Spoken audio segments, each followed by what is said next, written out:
നമസ്കാരം. ബഹുമാനപ്പെട്ട അധ്യാപകരെ, എൻ്റെ പ്രിയ കൂട്ടുകാരെ, ഇന്ന് ഞാൻ പറയാൻ പോകുന്ന കഥ തള്ളയാടിൻ്റെയും 5 മക്കളെയും. ഉയരത്ത് ഒരു തള്ളയാടും 5 മക്കളും ഉണ്ടായിരുന്നു. ഒരു ദിവസം തള്ളയാട് കുഞ്ഞുങ്ങളോട് പറഞ്ഞ്, കുട്ടികളെ, ഞാൻ തീരെ പോവുകയാണ്, പുറത്തുനിന്നിറങ്ങല്ലേ. ഒരു കള്ള ചെന്നായ ഇവിടെ ചുറ്റിലടുപ്പുണ്ട്. പുറത്തിറങ്ങിയ അവൻ പിടിച്ച് തിന്നുവേ. പുറത്തുനിന്നിറങ്ങല്ലേ. 6 വാതിലിന് മുട്ടിയാലും തുറക്കരുത്. അമ്മ വന്ന വാതിലിന് മുട്ടിയാലേ തുറക്കാൻ പാടുള്ളൂ. കുഞ്ഞുങ്ങൾ തള്ളയാട്ടെ. തള്ളയാടുന്നവിടെ നിന്ന് തീറ്റ തേടി പോയി. അപ്പൊ ആ കള്ള ചെന്നായ ഒരു മരത്തിന്റെ പകലിൽ നിന്നിട്ട് അതെല്ലാം കേട്ടിരുന്നു. എന്നിട്ട് അവൻ പതിഞ്ഞ് കൂടിന്റെ അടുത്തേക്ക് എത്തി. എന്നിട്ട് അവൻ പറയാണ്, മക്കള് വാതില് തുറക്കൂ, മക്കള് അമ്മ വന്നിട്ടുണ്ട് പറഞ്ഞു.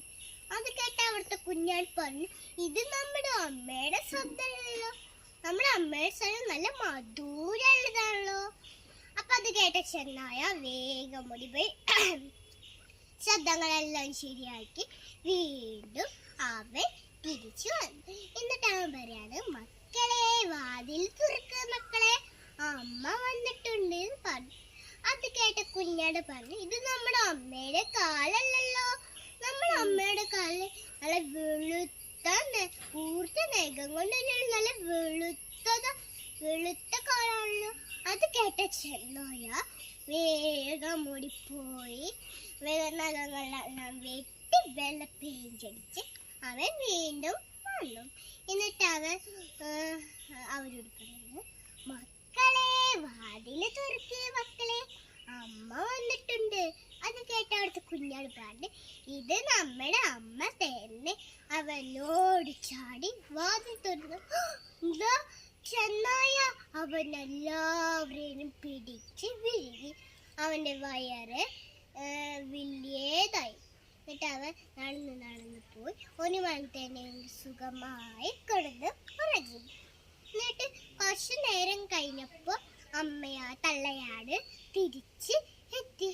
വാതിൽ തുറന്നു കിടക്കുന്നു. അവന്റെ മക്കൾ അവർ ചുറ്റും നോക്കി, അവിടെ ഒന്നും ഉണ്ടായിരുന്നില്ല. ചെന്നായിയുടെ കാൽപ്പാടുകൾ. അവൾ കാൽപ്പാട് പിന്തുടർന്ന് ഓടി.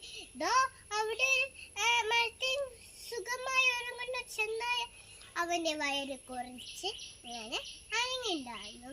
അപ്പൊ അമ്മയാട് ഇങ്ങനെ മനസ്സിലായി, തങ്ങയുടെ കുട്ടികൾ മരിച്ചിട്ടില്ല, ജീവത്തോടുണ്ട് എന്ന് മനസ്സിലായി. അപ്പൊ അവർക്കൊരു ഐഡിയ തോന്നി, സൂത്രം തോന്നി. അവൻ ഓടിക്കൊണ്ട് കത്തെടുത്ത് വന്ന് ചെന്നായിയുടെ വയറ് മുറിച്ചു. എന്നിട്ട് കുഞ്ഞുങ്ങളെ പുറത്തെടുത്ത് അവർ സന്തോഷത്തോടെ വീട്ടിൽ പോയി.